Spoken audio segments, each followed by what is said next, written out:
team, it's Gina Brooks with the Produce Human Resources Department. Today's video is on gratitude. And because I'm so grateful for you, my listeners, and my watchers, I guess, I am putting up $100 cash of my own money for you to participate in one of two gratitude activities. That's how important I think showing gratitude is. And that's our topic today.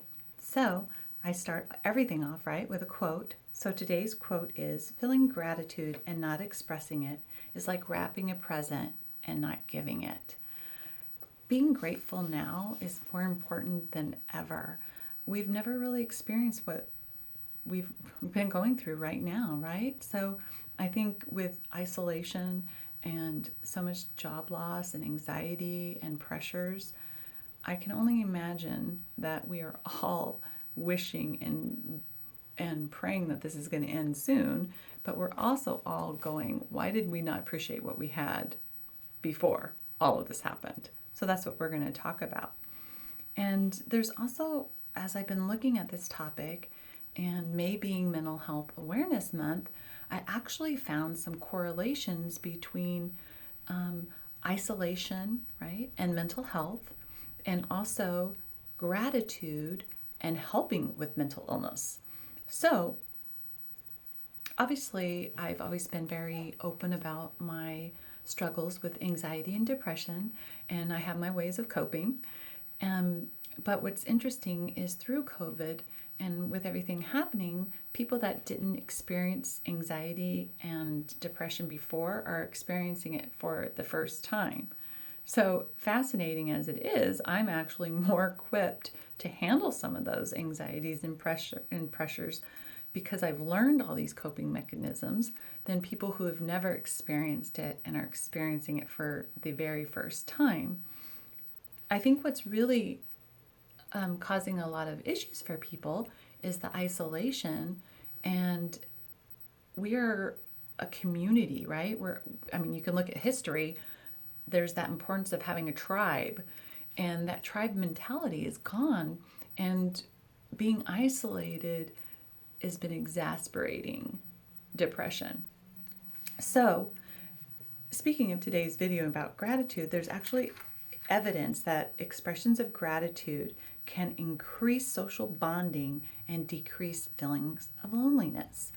See how I'm kind of combining this all together? So if we actually practice and share gratitude with people, it alleviates a lot of that loneliness and it alleviates a lot of that anxiety. And that's kind of what I want to go over today. And at the end of this, I'm going to actually have you do, or if you wish to, participate in a couple activities. I was looking at some TED Talk videos, and I came across this one, and it's from this gentleman. I'm looking at my notes. His name is David Steindl-Rast, and he is a spiritual leader and monk. And this video really spoke to me about what he was saying. And he was saying that it's not happiness that makes us grateful, it's gratefulness that makes us happy. Let's think about that. I'm going to say it one more time. It's not happiness that makes us grateful, it's gratefulness that makes us happy. And he talked about how, you know how you see people or you hear about people that are wealthy and they have everything their heart's desires, but they're still not content and they always want more and more. And then you'll hear about someone who has nothing, right? Like nothing monetary, and maybe they've gone through a lot of tragedy, but they feel so much appreciation and gratitude for the things that they have that their joy and happiness explodes, right? So he was saying that if we start concentrating on being grateful, it's actually as simple as crossing the street. There's 3 similar steps: stop, look, go. So what he's trying to say is we need to take the time to stop and be still sometimes. So I think the best example is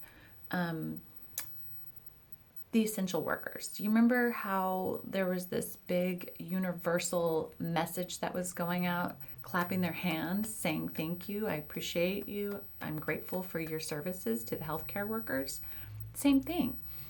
he's saying that's wonderful. We're doing that now, right? This pandemic, we're acknowledging, we're feeling because it's such a big thing. But his point is, what about after the pandemic? What about the everyday? These healthcare workers aren't doing anything different than they did before. It's just more publicized now, right? So he's saying it's important to put up stop signs somewhere. And I love that.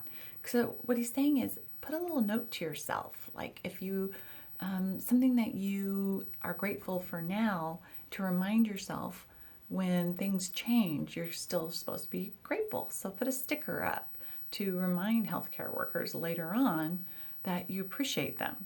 So not just now because there's an emergency, but understanding that if we slow down and be grateful regularly, there's more positive effects that can happen universally, right? So I found so much information on gratitude, and there's so many ways to be grateful.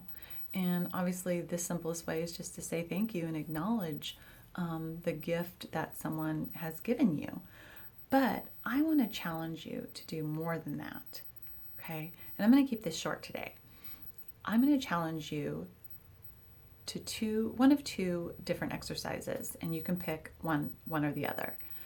One of them is, I want you to write a eulogy to a loved one.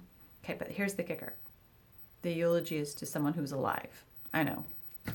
Why is it important to do that? Well, I've had a lot of losses over the last few years, and one of the things that I regretted was not being able to say everything that I wanted to say. In fact, my grandma passed away a couple weeks ago, and one of my girlfriend's mother died yesterday of a short illness. And because of COVID and all of the requirements and safety precautions, she was not able to go to the hospital and be with her mom and those very important last moments. So she didn't get a chance to say maybe some of those things that she would have said. And then for myself, obviously, when my stepdad died, there's so many things I wished I could have said, but I should have said it a long time ago, right? And that's what this exercise is supposed to do, is give acknowledgement and appreciation to someone while they're alive. Okay, so what I want you to do is draft the eulogy. It could be a family member, it could be a friend, it could be a coworker, it could be Workplace Wanda, anyone.